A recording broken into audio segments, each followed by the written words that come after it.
I thought I'd do a quick update on the water heater now that it's winter, or going to be anyway. The weather's getting colder.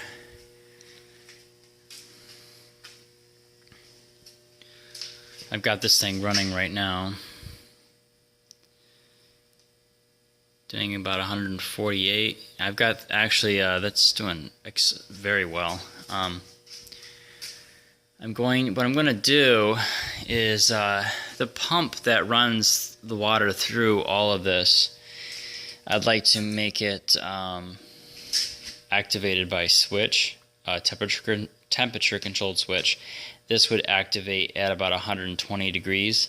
This was originally meant for an old wood stove, and this switched on a fan to blow hot water into the room.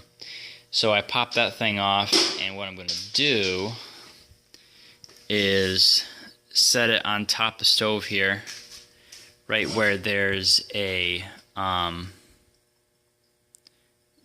like a bolt or something there, but it gets pretty hot, and whatever water is touching this, that's what this temperature is going to be.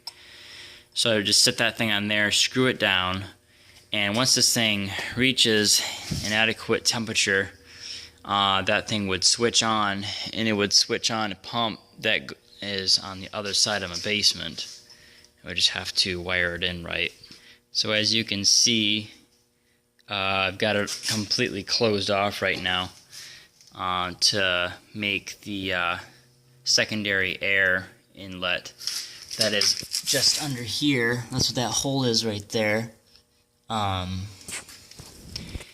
And I have that on both sides.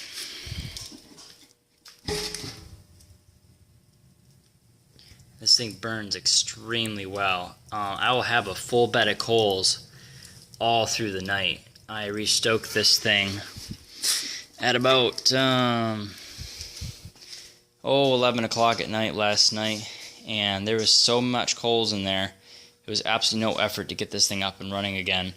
So I was very, very pleased with that. It burns very slow, and it runs at a very adequate temperature.